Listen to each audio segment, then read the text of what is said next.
اپنے اوپر چڑھا لیا۔ چڑھانے میں کامیاب ہو ہی گئی تھی، لیکن پھر گھر پر امی کو پتہ چل گیا۔ میں اور میری چھوٹی بہن ایک دوسرے سے بہت پیار کرتی تھی۔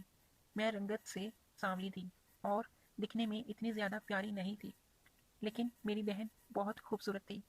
جہاں بھی ہم جاتے تھے وہاں صرف اس کی تعریف کرتے تھے۔ کبھی کبھی تو مجھے اپنی بہن سے جلن ہوتی تھی، لیکن پھر میں یہ سوچتی تھی کہ ہے تو میری بہن ہی نا، تو کیا ہوا؟ اگر گھر میں کوئی بھی مہمان آ جاتا تو سب اس کو ہی سراہتے تھے، میں بس ایسے ہی دیکھتی رہ جاتی تھی۔ میں اپنی بہن کے ساتھ جب کہیں بھی باہر جاتی تو مجھے کبھی کبھی ریگریٹ فیل ہوتا تھا کہ میں اپنی بہن کے ساتھ آ کر اس کی بھی بے عزتی کروا رہی ہوں، کیونکہ اس کی اتنی تعریفیں اور دوسری طرف میں سمجھتے تھے میرے گھر پر میرے لیے رشتہ آیا۔ پہلے تو میں کسی کو پسند ہی نہیں آتی تھی، لیکن جب یہ لوگ رشتہ دیکھنے آئے تھے تو مجھے پسند کر رہے تھے، اور اچانک میری چھوٹی بہن ان لوگوں کے سامنے آ گئی اور لڑکا اسے دیکھتے ہی مکر گیا۔ بس مجھے آپ کی بڑی بیٹی نہیں بلکہ چھوٹی بیٹی پسند ہے اور میں اسی سے شادی کروں گا۔ مجھے اس بات پر بہت غصہ آیا۔ پھر میں غصے سے اپنے کمرے میں جا کر دروازہ بند کر لیا، اور امی دروازے پر کھڑی کہہ رہی تھی بیٹا باہر تو آؤ، سنو تو صحیح۔ لیکن میں اس وقت بہت غصے میں تھی۔ اور پھر کچھ دن بعد میری بہن کی شادی ہو گئی، لیکن میرے دل میں میری بہن کے لیے نفرت پیدا ہو گئی تھی، اور میں نے ٹھان لیا تھا کہ بس اب تو میں چھوٹی کے شوہر کو پھنسا کر ہی رہوں گی۔ جیسے اس نے میرا رشتہ اپنے لیے تیار کر لیا ہے، ایسے ہی میں اس کا گھر برباد کر دوں گی۔ میں کچھ دن چھوٹی کے سسرال میں رہنے چلی گئی۔ میں نے وہاں بہت چھوٹے کپڑے پہننا شروع کر دیے۔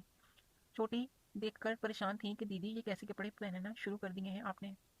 اسے کیا پتا تھا کہ یہ سب میں اس کے شوہر کو پھنسانے کے لیے کر رہی ہوں۔ ایک دن چھوٹی کمرے میں سو رہی تھی، اور جب اس کا شوہر آیا آفس سے تو میں نے اس کو جب کھانا دیا تو اس میں نشے کی دوائی ملا دی۔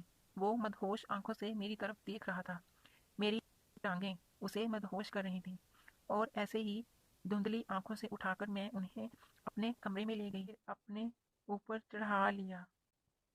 وہ کہتے ہیں نا کہ نشے میں دھت انسان کو کچھ بھی پتہ نہیں چلتا۔ میں نے خود ان کے کمرے میں اور پھر کھڑا کر کے اوپر بیٹھ گئی۔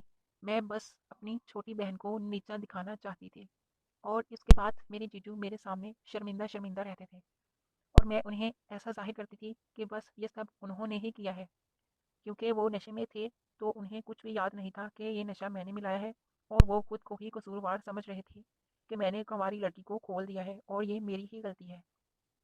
ایک دن ہم کمرے میں مزے لینے میں مشغول تھے کہ اچانک چھوٹی نے دروازہ کھول دیا اور ہم چونک کر اٹھ گئے۔ چھوٹی نے مجھے تو کچھ نہیں کہا، لیکن اپنے شوہر کو تھپڑ مار کر بولی اگر دیدی اتنی ہی زیادہ پسند تھی تو میرے ساتھ کیوں شادی کی؟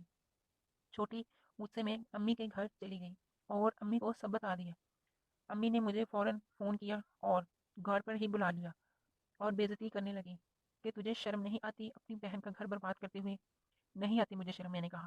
جب یہ میرے لیے آیا ہوا رشتہ خود کو کروا سکتی ہے تو میں کچھ بھی کر سکتی ہوں، اس کا گھر برباد بھی کر سکتی ہوں، اور میں کر بھی چکی ہوں۔ مجھے اس بات کا کوئی ملال